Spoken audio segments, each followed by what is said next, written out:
munnen om vi leipa nu. Vi tåra sikta högt, vi larm oss ange stolar vid tikkum. Kvör sparsk, kvör stall, skåra kojma. Och av oss motståndar lögner sen, så stannar vi fast. Kvör och oj, blå kvitsätt, vi var trätt i högt. Kojor och kara fälla, och kara koj. Vi stannar samman och i stormig regn, sol och kava. Hello, guys, and welcome back to the Far North Football Podcast. Just before this episode starts, just want to tell you a little bit about this episode. This is the first episode with a guest, and this is a really special guest. He comes all the way from America. This is the third time he is here in the Faroe Islands, just for the football and mainly Koi. He is a big Koi fan, and it's amazing. It's an honor to have him on as a guest, and I just want to say thank you really much. And I want you guys to follow him on X. I will, when I share this episode on X, I will tag him. So make sure and give him a follow. And also, I just wanted to say that this episode was recorded before the NSU and B68 match, B36, I mean, match. And so that result is obviously not known to us before recording this episode, and also the episode is recorded inside a car. So if there's some noises, weird noises like the blinker or something like that, I'm sorry for that, but it was the only opportunity for us to record this episode because he had to leave the day after, and we didn't have all the time in the world. So I just want to say thank you really much, Damien, for coming on the episode, and to you guys, thanks for listening. Hello everyone and welcome back to the Far North Football Podcast. In this episode I have a really special guest. He comes all the way from Chicago, America, and he's crazy because he came all the way here to the Faroe Islands just to watch Koi, and this is the third time he's done it. So welcome, Damien. Thank you for having me. No problem. So right now we're sitting in the car on the way to Tofter to watch B68 and Ibestremer, and we just finished watching Koi and Skala. So I just want to say, tell me a little bit about the game we just watched, and what do you think?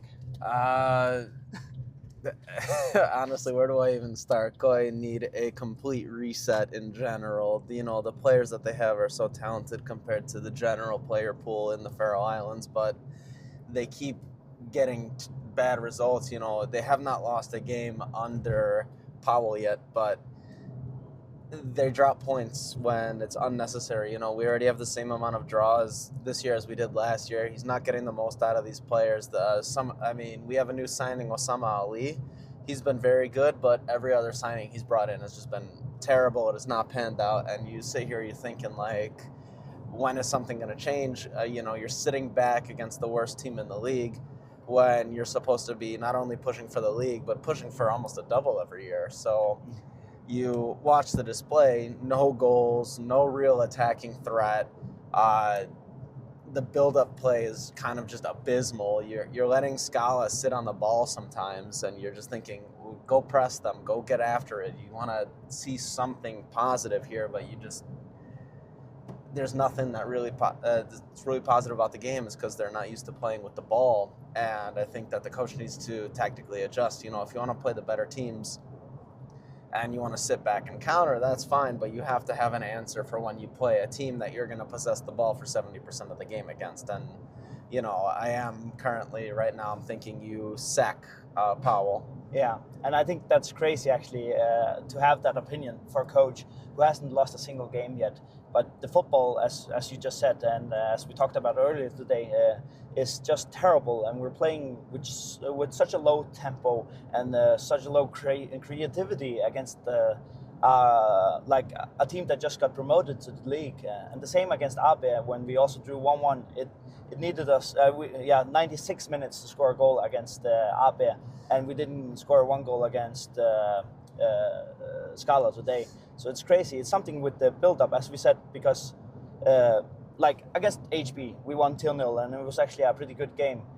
and we played well, but against teams in the bottom half of the league, like Ibishemer and Skala and Abe, and also against Wischinger earlier in the season when we drew 1-1, it's just not enjoyable football at all, not attacking football.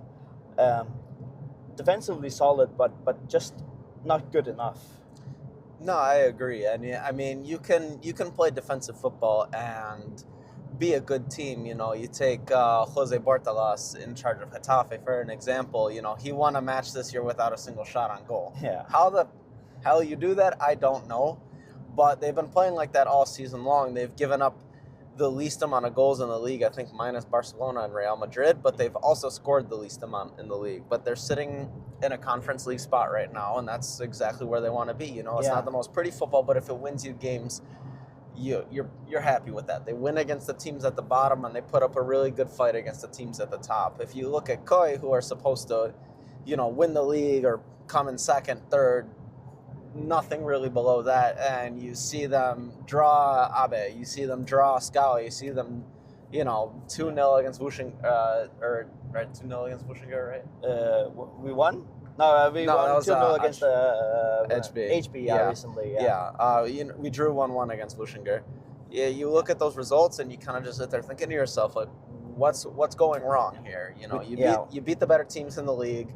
You draw the worst teams in the league, and eventually that's going to catch up to you in the table. I mean, right now we're sitting in second. We're, you know, a couple games played in, not too many, but you know, 8th game played, you're sitting on 16 points. Yeah. And objectively speaking, that's not bad. Obviously, the best thing that could happen for us right now is if NSU lose tomorrow, but we will still be 1 point behind. And as you said about the Getafe situation, that's an underdog story. That's a team that is expected to lose every week, and not every week probably, but yeah, underdog story. And for Koi, we're expected to win basically every single game in the season. Maybe lose 1 or 2 games against the bigger teams, but you're never expected to lose points against teams in the lower half, because that's not what Koi do. Koi never lose points against the smaller teams, and they already done it 3 times this season. And yeah, and I mixed stuff up because we actually won against Witching, but we drew against NSU. But both the Witching game that we won was terrible football. It was 1-0, I think, if I remember correctly. But the NSU game where we won, it was maybe 15 minutes of decent football and then shit football. So it's not only against the smaller teams that we struggle, but if we take HB's game when we played HB, it was good, and fans really started to believe that, okay, maybe there's a change now, maybe it's turning around. But obviously we have many injuries. We have 2 players that are out for the rest of the season, which is terrible news. And our captain today had so he hit his head against the B68 in the cup, so he's not fully ready, and Gaston as well. But it's not the problem that, for example, Gaston, that's not the problem, because defensively it's not the problem. It's the attacking. Potlas only scored 1 goal in the league so far. He scored 2 in the cup, but we need points in the league. That's the most important thing. And also the wingers. Nothing really happens. We count on crosses, and we've done that for a few years now. And teams are starting to notice that and become better at defending it. So I'm thinking like a coach as Magnus Powell has to have different plans. You can't just have one, like all your eggs in one basket. You can't just try one thing, and if it doesn't work, then okay, whatever, we lose points.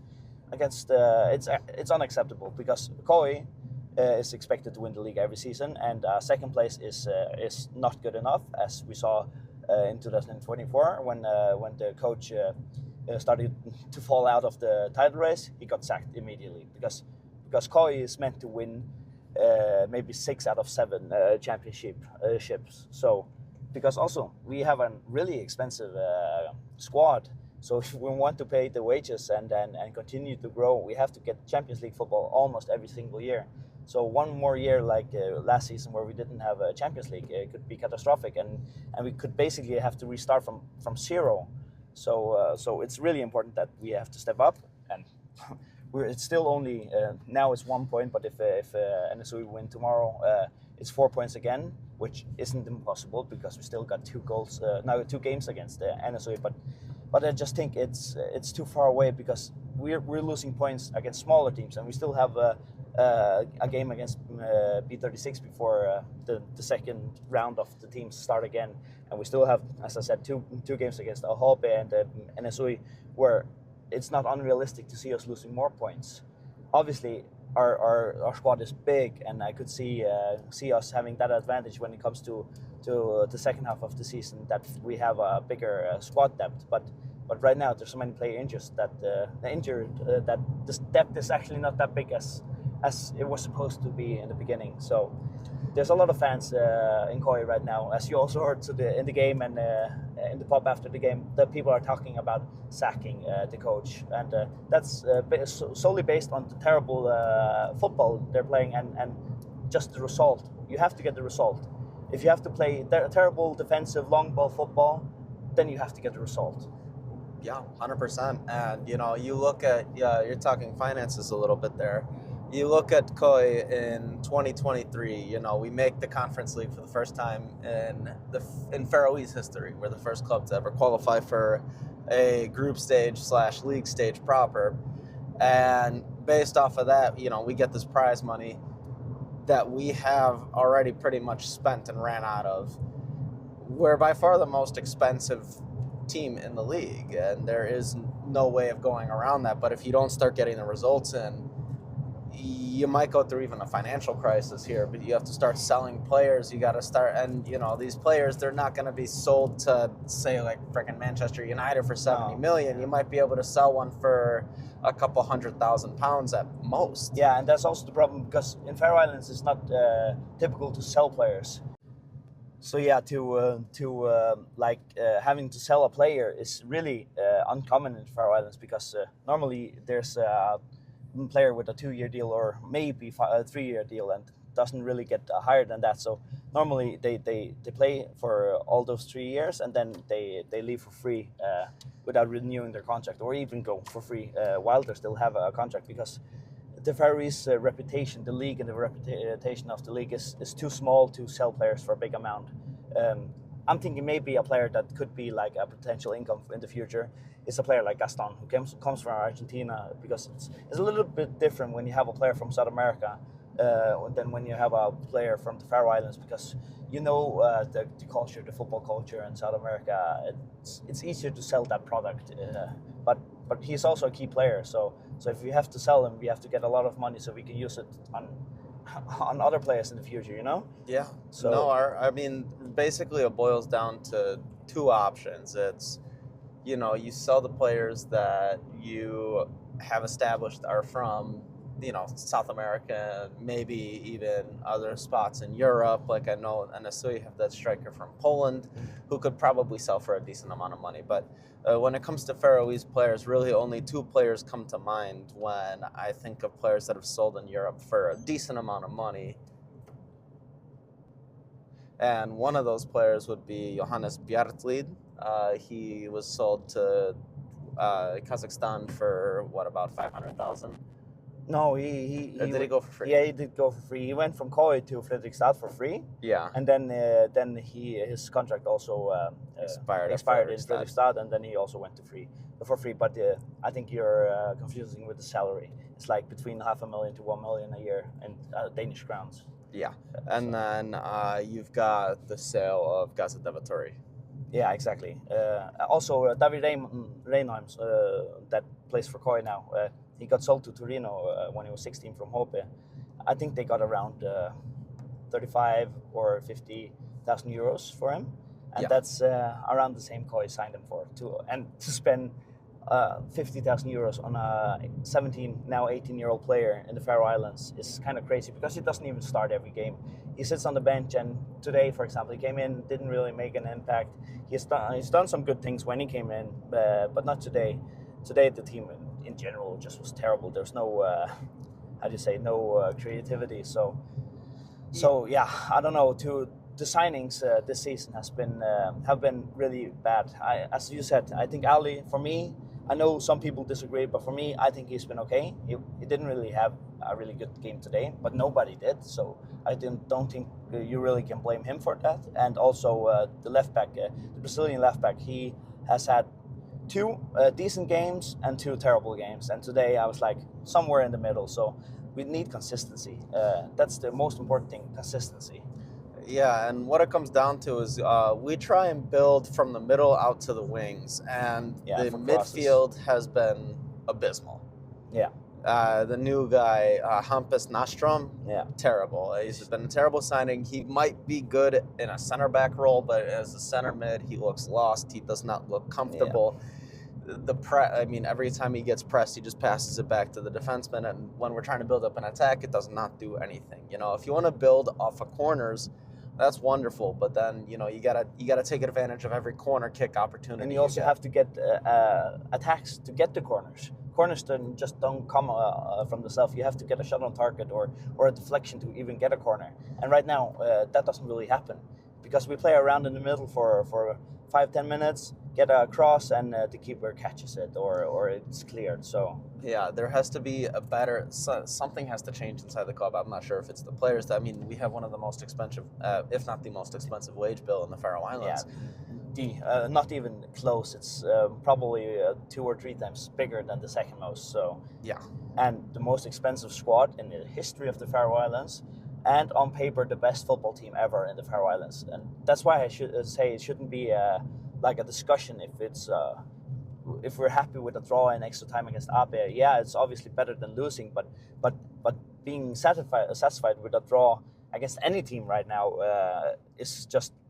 It's not, how do you say, you shouldn't be happy for that because you have the best team. You should be expecting to win every single game. So, yeah. And also, I know Abe, we drew against Abe, but Abe have really been impressive. And as well as Skala.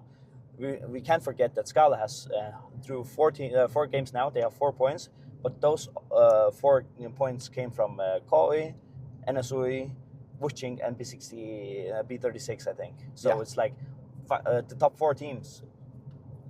They can put up a good fight against them, and but it's still, you know, you look at the squad that we currently have, and it's, you know, play with some enthusiasm, play with some. There's no tempo. Exactly. It's slow and nobody's moving. But obviously, if you're a neutral fan watching the Faroese, this is fantastic because the promoted teams this season, they are way better than the promoted teams the past 5 seasons maybe. So there's a smaller gap between the top half and the bottom half, which is obviously good for the competition as long as it's because it's becoming better and not the top half becoming worse, right? Yeah. And I think the bottom half is actually becoming better, and you see teams like Skala, Abe, Ebesamer getting points against the bigger teams and putting up a fight, which is obviously fantastic for the league. But for me, I'm biased. I'm a Koi fan. It's frustrating and yeah. It's I'm emotional, so I'm really fast to go to conclusion that we have to switch coach or whatever. But I honestly believe that's the problem right now. It's the style of play, because there shouldn't be a problem to build up and then win with a team like this. So no, I agree, and you know, most of the teams in the league are thinking of themselves. Let's win the cup. Let's win the Faroese League if you're NSA HB. The Faroese League is the most important. The cup is the secondary objective because you don't get Champions League from the cup, so it's the league that's the main objective. Yeah. But then you look at a team like Koi, and their main, not struggle, but their main goal is to qualify for Europe at this point. Exactly. Because we've already got a taste of it, so now we want it more and more. And I think we kind of shag off the league. We're complacent. For financial reasons. It's not enough just to win 1 or 2 games. We have to almost get to the league phase for it all to go around with money and everything. Because it's expensive. I'm not sure what the exact financials are for TV deals in the Faroe Islands, but I can't imagine it's enough to prop up the squad right now. No. So, you know, you're looking at a team that might go into financial ruin over their failed signings, and who do you ultimately blame that on? You blame it on the manager. He is not doing his scouting well enough. He's not bringing in the players that we need to compete at a higher level. And also the players that he signed based on the tactic obviously is for crosses. And we see that doesn't work right now because the striker is tall and the midfielder is tall, but they're not dangerous in the box. The most dangerous player in the box is probably Paul Kleska, and he is not on form right now, which isn't really good. But hopefully he'll find his form again, because he usually does, and he usually gets a lot of goals. But we can't keep counting on Paul because he's what 35, 36 now, so he's getting older, and we have to start to find out different ways to do it. But we're not the only team in the division that is in crisis right now, because HB, HB Torshavn, they are also in crisis actually. They drew against Abe today. Again, Abe doing a fantastic job getting points against a bigger team. And they lost against Koi. Right now, Abe sit not Abe. HB sit below Abe in the league, I think. I think or you're they're right. level on points. No, Abe are sitting in 11th or in 4th on 11 points. Yeah, and HB have HB have 11 points as well. Same goal difference. Same goal difference, so it's fair play. Yeah, exactly. so it's easy for us to get frustrated when you only look at one team because we're biased. But actually, probably the biggest crisis right now is HB because right now they're sitting in 5th place outside of Europa football, and for the top teams to want to become stronger, they either have to go two seasons where they cut down on the wages and players and basically struggle in the midfield to get that money back to build a bigger squad to go for Europe, because Europe is where you get the money. Even though you go into the Conference League, it's still a lot of money for a small Faroese team. Yeah, and it's shown because Koi have dominated the Faroese League ever since we made it to Europe, is just because we can afford more, and that's just what it comes down to. Yeah. And you look at the negatives of that, is that if you don't capitalize on that, like I know we got to, the final qualifying round last year, even from the Conference League spot. Yeah. We started in the first round of the playoffs for the Conference League. We got all the way to the final round, but we lost. Who was it again? We were actually 2 minutes away from the playoffs. We lost against Neman. That's right. Grodno. We lost in pens. we conceded 2 goals in the last 5 minutes of the game and lost on pens. And we would have played Rayo Vallecano in the playoffs, which I honestly. We would have lost probably 100% almost, but it would still have been a good game, and also for the financial standpoint to get to the playoffs. It's like 100,000, it's an additional 100,000. Yeah, right? at least. Yeah, it's significantly more money for a small team as us, because this season we had a big, how to say, we lost a lot of money as a team because we didn't get Champions League football, and we can afford to do that once every 3 or 4 years, but we need to stop making it a habit, because if we want to grow, we have to try to build on something. And I know it's boring, especially for a neutral standpoint, to see the same team win every season. But if you want to see one team start qualifying on a regular basis, because there's no other team in the Faroe Islands that would ever qualify right now for European competition, because Koi is seeded. No other team is seeded in Champions League or in Conference League, so it's easier for Koi to get there. And a part of the money, I think it's 10% or whatever, that the teams in Europe get put in like a collective bonus to the rest of the teams. So it also helps grow the division. Yeah, I mean, you would have a dominance of Koi, but these other teams could start affording more expensive players, and then once they afford more expensive players, they could start challenging Koi for the title, Koi for Europe. Exactly. And once you build up the league like that, you have a smaller league that's dominant. You look at even like the Danish league, where Copenhagen have notoriously been the one team, dominant team, yeah, the one dominant team. But now you have other teams in that league that are starting to build up a presence in Europe, and now they're starting to challenge the league. I know Copenhagen were in a relegation battle, not really, not relegation group. They were in the group for relegation. Yeah. They weren't really ever in the battle for relegation, but. Other teams have started to take over. You look at Norway as well. Bodø Glimt. We have to get to the point where when Koi doesn't win the league, then the team that does win the league manage to compete in Europe, because that's the only way we can grow the league faster, at least. But I think football in the next 10 years in the Faroe Islands will definitely become way bigger, because there's just been announced that there's going to be built 3 indoors football pitches in the Faroe Islands, which is massive news. They have had this for many years in Iceland, and you can see how how good Iceland has been. They qualified for a World Cup and even won against Euros and won against England. So it's definitely for Faroese football to grow. One of the most important things is to be able to play it all year round, because in the winter the weather is so harsh. It's windy. It's storm. You see some futsal, but But it's not the same. It's not the same type of football. So for younger kids and also just top professional players as well, to be able to play football year round and not skip a training session on the field and go do strength training because of the weather, it's important. The only thing I'm sad about is that they didn't get one in Klaksvik.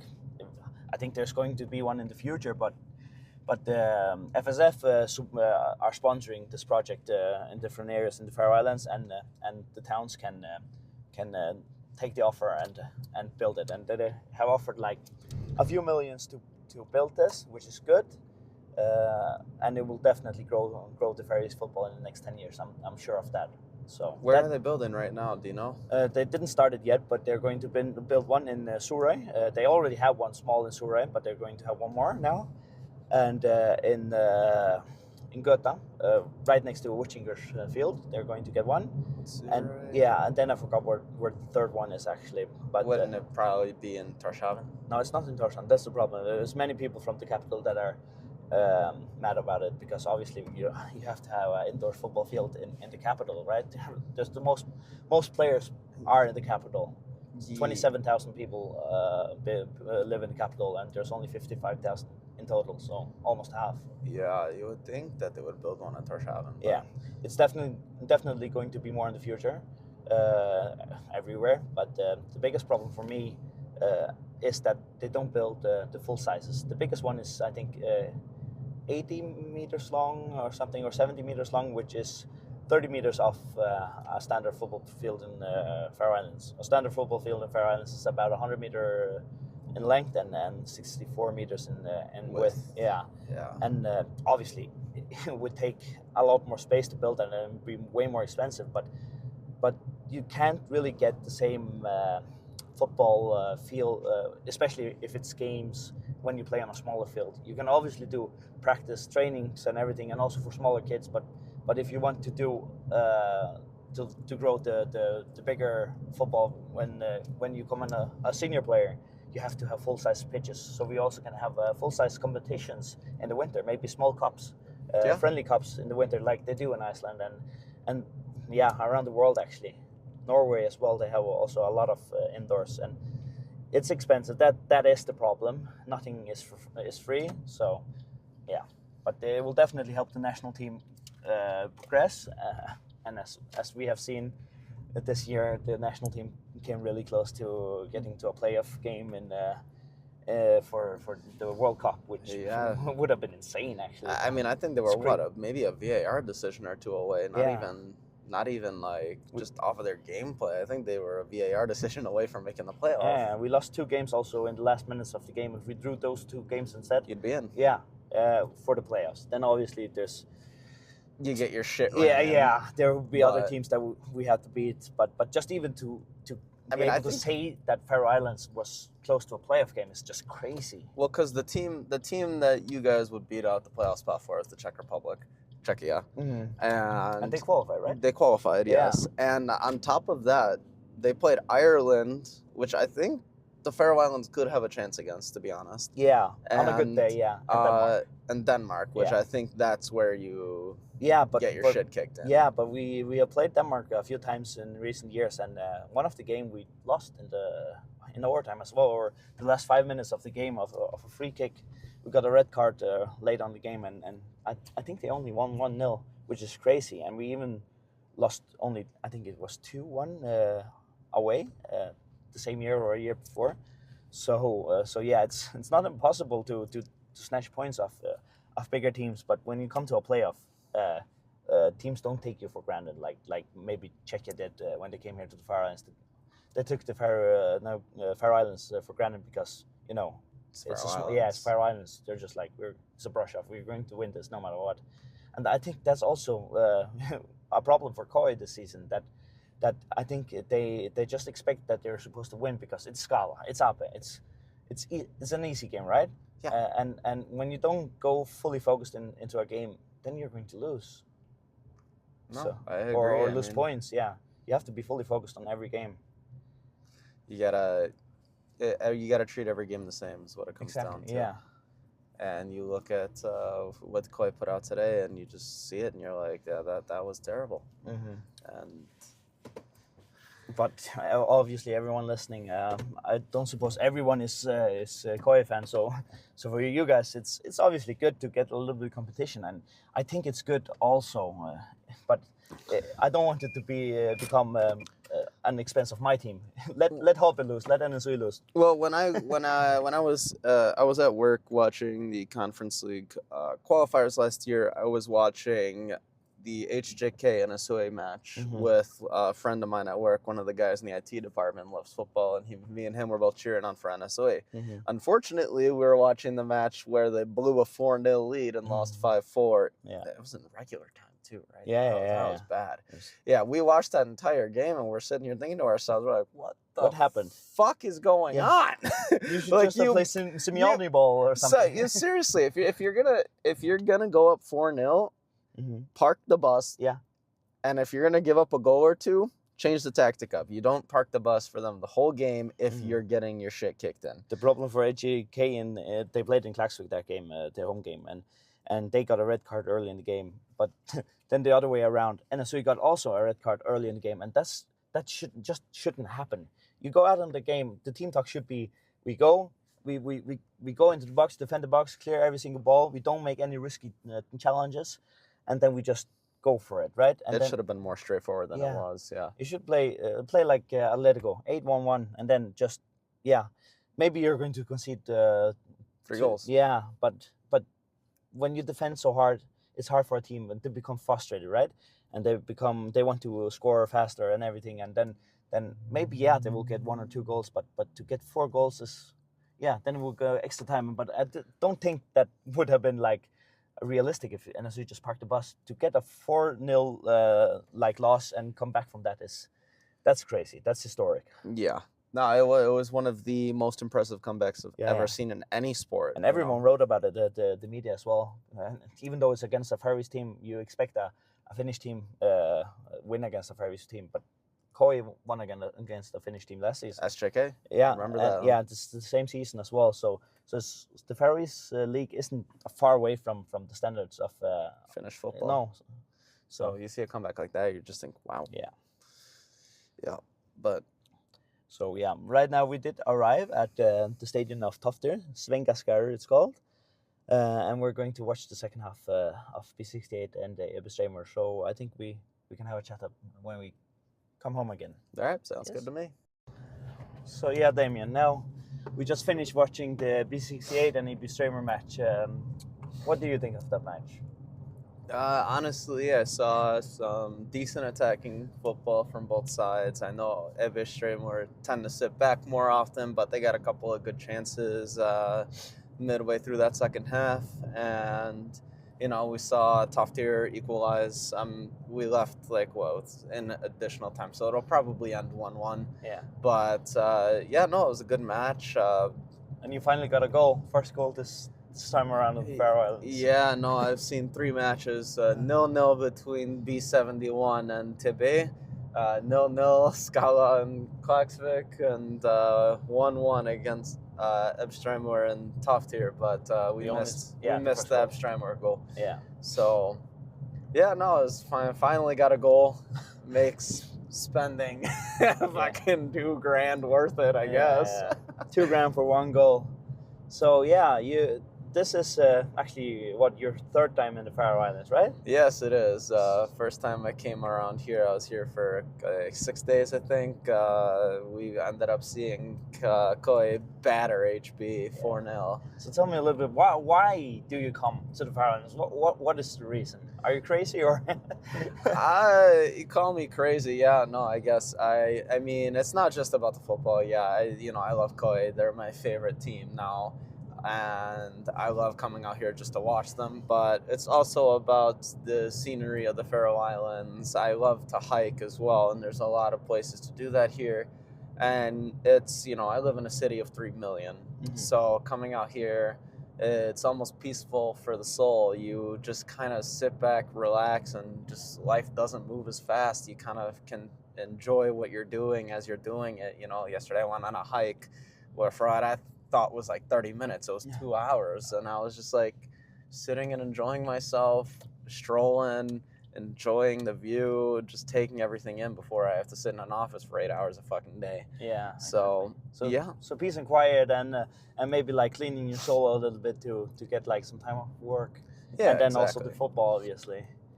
Yeah, you know, everything kind of works out, and you can truly just enjoy the small things in life out here. Yeah. You know, it's a beautiful island, not too many people here, and it's just life feels regular out here, if that makes sense. I talked to a few people about you, and you coming to the Faroe Islands mainly for football. Obviously, the other stuff you say as well, but like to watch Koi and everyone like say you're crazy or they don't believe it, because like who the hell comes all the way from America for 3 days just to spend a few days in the Faroe Islands and watch some games?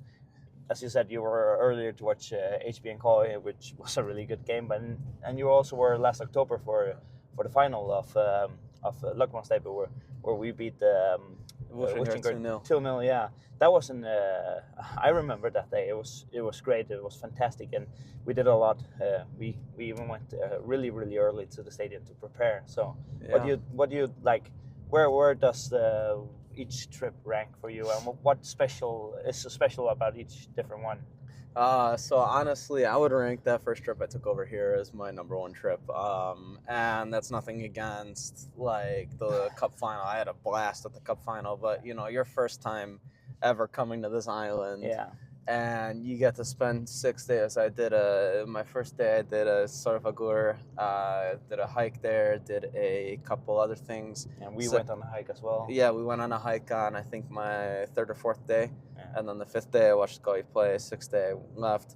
You know, second day I spent in Torshavn, just enjoyed the like small city life almost. Yeah. You know, I walked around basically the entire city, had a really great time there. Third day, I just hiked. I played football in Fuglafjord Stadium. Mm-hmm. I just found the ball and I kicked the ball for 2 hours.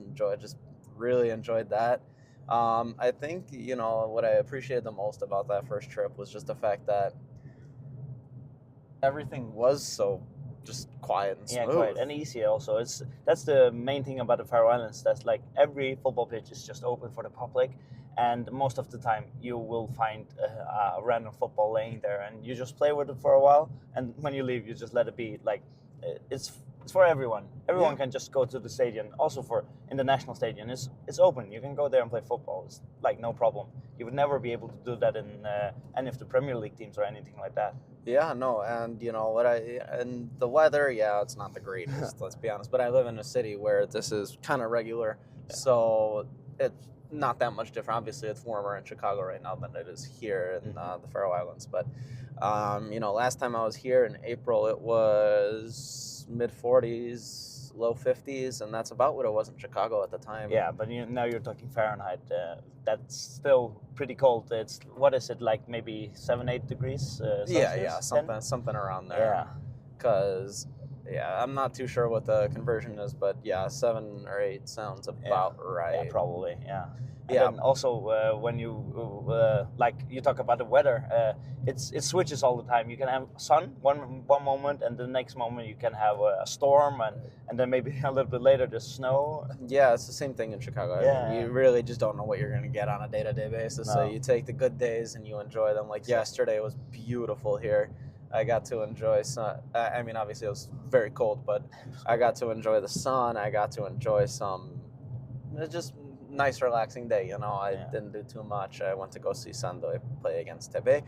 I went on a nice long hike, and I just spent the day just kind of relaxing, enjoying myself. You know, you don't get these kinds of opportunities when you're in Chicago. You know, the most I can do is, you know, maybe go to the city, go to a baseball game, and that's really what we see as relaxing because, well, it's 3 hours of nothing. Yeah. So, Yeah, no, I love these islands. Everybody I meet here is nice, generally speaking. And you got people that are really passionate about their football, and I'm glad to be a part of that. Yeah, that's awesome, and I'm glad to be a part of your journey as well in the Faroe Islands. And you're almost ready for a Faroese passport. You've been there so many times now. Right? I hope so. Yeah. So, but also, I remember the second trip when you came here when the final was. It was raining. It was piss raining all for in the final and after the final as well. But that's exactly why I love football. For me, I was walking around in a t-shirt. It was maybe 5 degrees, something like that, and we were walking around in thin t-shirts and screaming and jumping the whole game. And then we went to Klaksvík after to enjoy it with the players as well. So it's like for when you are passionate about football, maybe the weather isn't the biggest concern, especially if you have an exciting game. But when you go on a day-to-day basis, obviously you try to enjoy the moments you get. Especially yesterday, there was a lot of sun, but it was really cold when the wind hit. But it's good to have a sun when we have it, because we rarely get sun in the Faroe Islands. So it's a lot of rain mostly. 300 days out of the year. Yeah. Something like that, yeah. Yeah. I mean, like, for that cup final, I know it was generally pretty sunny up until the sun went down, and it's nighttime. It starts raining a little bit. I think if you look at some of the news stories about the cup final, it's pretty easy to spot me because I'm the only person in the entire crowd wearing short sleeves. And but it really is a different story because in the United States, when you get a cup final in the U.S. Open Cup, say, only a certain amount of teams will actually fill all the seats, and most of them come from the second division. Yeah. The Chicago Fire, we would never fill out an entire stadium, and that's the truth is that we just we have a very exclusionary fan base, where a lot of the fan base doesn't like local Chicagoans. Funny enough, most of the fan base is Latino, Mexican immigrants, and it's not that I think they're bad people, no, but they do tend to exclude Chicagoans that are born and raised in Chicago, because our ultras group is called Sector Latino. They don't allow Americans really. Okay. At least ones that don't speak that much Spanish. Yeah. So, you take a fan base that's already kind of divided, you put them into a cup final, you're not going to get many people that show up to it. It's also a different culture, like from where you're from and to here, because here there's no big group. Everyone is just together. Like everyone. If we need help, for example, for the final, you help me and some other people to hang up all the flags. People gather around and do whatever. It's not like a closed group or something like that. If you want to help, you just come around, and you're always welcome. Yeah, that's the good part about at least in the Faroe Islands. It's obviously I like the passionate groups, ultras and stuff like that, but I think it's best that it's for everyone. No, I 100% agree. And so I've been to London twice this year for West Ham United matches. That's also my team. I know you support Manchester United yourself. Yeah. I've been to 2 West Ham matches this year. It was a 2-1 win in extra time against QPR and a 1-1 draw against Manchester City. And that's another fan base similar to Koi. They really rely on each other.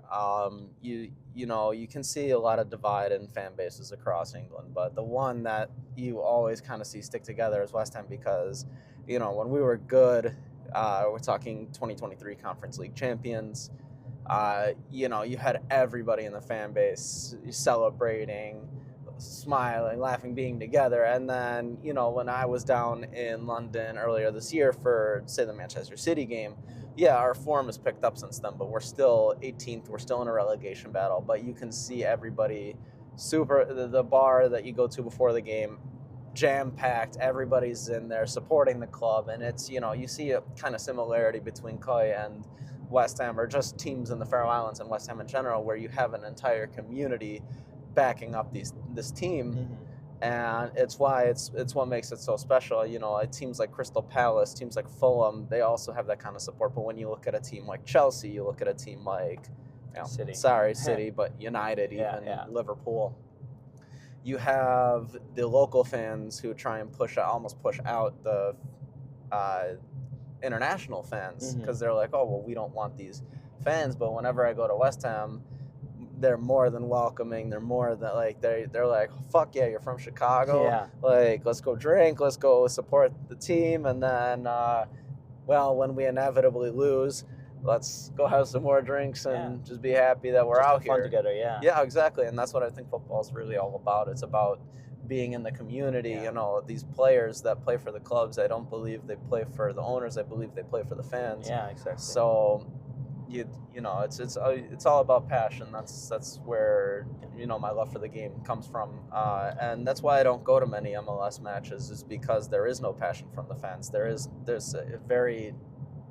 It's very divided because, you know, without promotion and relegation, there is no community aspect. Your team's always going to be in the MLS. There's Chicago Fire are notorious for being shit.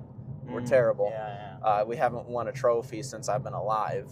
Okay. Yeah. And, you know, we're one of the most populated cities for fans to be in. If you have you know, the owners only care about making money. They don't care about having a good team. They don't care about their supporters. They sign mostly local players, which is cool, but, you know, you're not pushing for anything. We had Bastian Schweinsteiger, for God's sake, and we did the highest place we ever got was, I think, 8th place with him. We never even made we barely ever made the playoffs. I know it's a different system in Europe versus America, but, you know, basically we have 2 split tables, an Eastern Conference and a Western Conference, because granted the United States is massive. It's like playing continental Europe in one country, so you divide it. You play every team in your conference twice, and you play every team in the other conference once, I believe, minus 1 team. And you kind of you look at that and you're like, okay, that's fine, but when you have a team that finishes outside the playoff every single year, you're going to lose your fans, especially when it's not the most popular sport in your city. You've got in your country as well. In my country, it's one of the least popular sports, and you know, you look at early 2010s, 2020s, Chicago sports, the Chicago Cubs winning their first World Series in 108 years in 2016. The Chicago Blackhawks winning 3 Stanley Cups in 6 years. You know, the Chicago Bulls are always going to be a known and attended team just because of Michael Jordan and what he did for the game of basketball. You look at Chicago Bears, football being the most American football being the most popular sport in America. They're always going to have the largest following. So you take all that into account. You know, in order to have a team to really compete, you need that to be a good team, because you take a team like FC Cincinnati, FC Austin, Nashville, you know, these are teams that have big followings in America because they are one of the more dominant teams in their city. You know, even take St. Louis City, for example. They don't have an American football team. They don't have a hockey team or baseball team. They have a hockey and a baseball team. But maybe not at the highest, like the same level, or... Yeah. Well, so in America, for sports, the most popular goes American football, then basketball. Likely probably baseball, then basketball, then ice hockey, then football. Yeah. You know, St. Louis has a very good ice hockey team. They have a very good soccer team now, but they're relatively young. I believe they've only been here for 3 or 4 years. But, you know, since their establishment, they've generated quite a bit of fanfare, and, you know, you look at it's one of the most up-and-coming sports in America right now, so... Yeah. And hopefully also, because now, what you said, like the community around the fans and everything, that's like the most important thing. Hopefully also that now the World Cup is coming to the US, that will generate more momentum for the excitement around the sport, and start to create these communities. That's what I love about football is the fans and the community. That's also the common between like West Ham and Koi. You said that like you're welcome like internationally, and I think that's important in football, that everyone is welcome to create a good atmosphere to be around when you watch a football team. So I hope like the World Cup will help with that, like to generate more momentum for the sport. I really hope it does. As much as I hate to say it, I think politics could get in the way of that. Yeah. I do. I think this is going to be one of the worst World Cups in years. Also, all the different things going around right now, like with America and Iran being the main issue. But you know, you take a look at Canada; they're gearing up for like a bunch of fan fests that, you know, they're going to use the city's money to pay for. And then you look at Mexico. It's obviously going to be rocking. I might even go to Mexico for a match because I think it's going to be wonderful down there. Yeah, they're passionate about football. But if you take America, you know, for example, to go to MetLife Stadium, which is the New York, New Jersey stadium, you can't walk there. It's $275 to park your car there, and to take the train that they were going to make for free to all fans, they're now charging $150 per person. The United States is using this as a cash grab, which I absolutely abhor. I think it's terrible. That's destroyed the purpose of football, because football is meant for everyone. You see it in like a small communities in Brazil, poor people. Football is around the world is for everyone, and to try to make as much money out of it as possible, it's wrong. And, you know, you don't see the Mexican Federation or the Canadian Federation doing that. You know, I don't know too much about Canada. I'm sure they're going to charge absurd prices for like hotel stays and stuff like that. But, you know, when you're talking about fans around the world, for instance, you know, Ecuador is playing Curacao in Kansas City. You're gonna price the fans out of it. You're gonna make for an extremely boring World Cup, and the world will not like you based on that. And you got to take that into perspective. It's, you know, you're pissing off literally everybody with the one event that brings the world together, the one event where everybody can come in unison, watch their national teams play, and be proud of it. You know, I mean, think about the Iranians. They're playing all their matches in America. How do you do that? Yeah, you know? exactly. Yeah. Yeah, I already know they're banning all Iranian visas. Okay, yeah. So it just destroys it for everyone. It destroys it for the Iranian national team, and they've even had debates about pulling out. Yeah. And even though I believe that they're moving forward with playing, Trump already offered to Infantino. They're like, hey, let's just kick Iran out and put Italy in there. And the fact that it had to come to Italy saying no, like we didn't qualify. Like this is a football crazy country that hasn't made the World Cup since 2014. Yeah. The fact that they're saying no, stop being a jackass. Yeah. It shows something that the United States is not ready to host an event of this caliber. And that's exactly why you just come to the Faroe Islands and enjoy the peace and quiet and watch small teams play football. Exactly, because I'll tell you what, because you have a passionate fan base. It means something to this community. It doesn't for the United States. All it means is, oh, we're going to get rich off of this, off of other people. I know for African fans, I believe 8 of the 9 African countries that qualified have to pay a $15,000 deposit per player and per fan just to get into the United States so they don't overstay their visa. Yeah.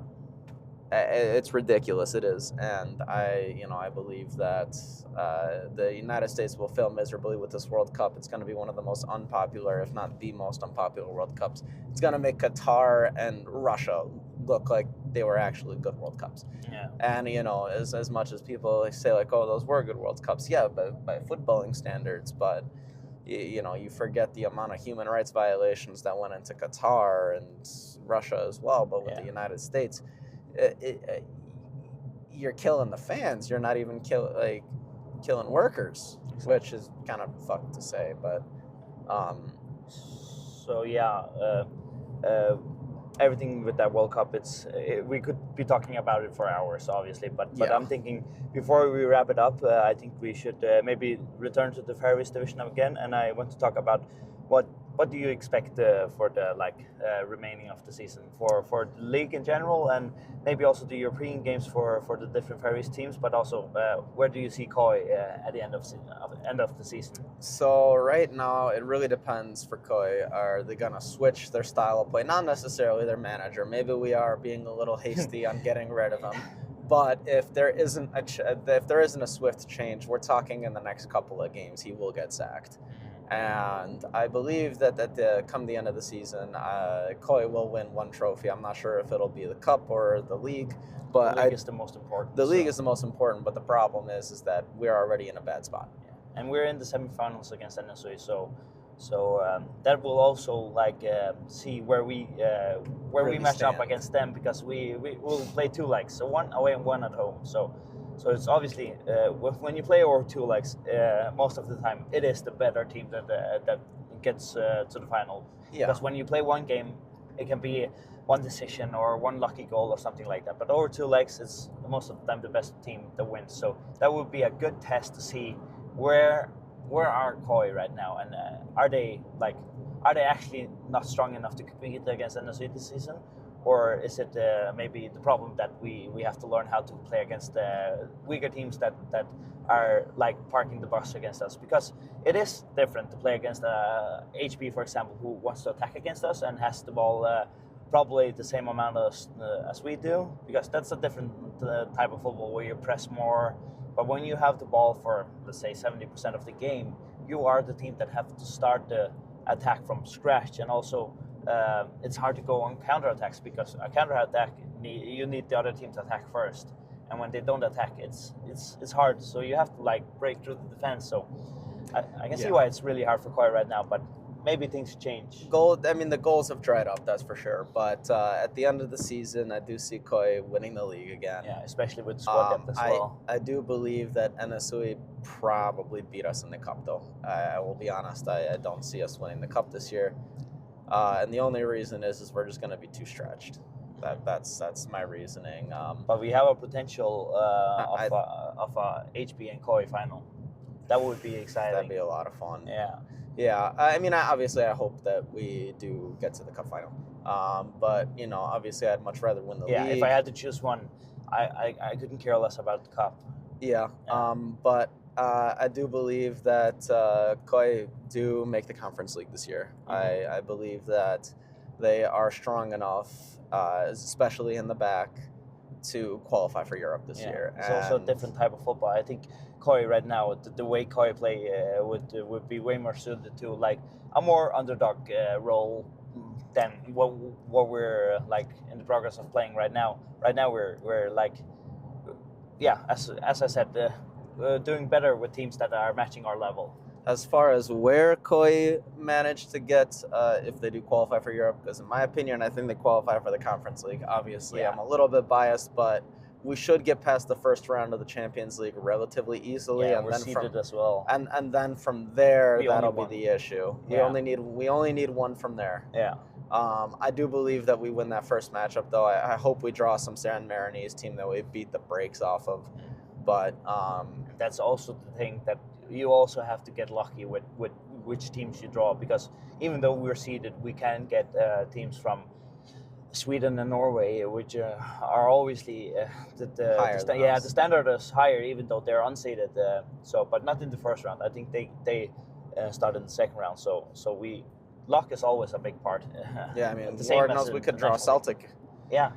So after the second round, So but we can also draw a team from Andorra or San Marino if they get past the first round as well, or Wales, for example. TNS would be a great matchup for us, but I do believe that Koi's team is strong enough to qualify for the Conference League. I know we had no Faroese teams last year, but that's because Vushingur just does not have the strongest team.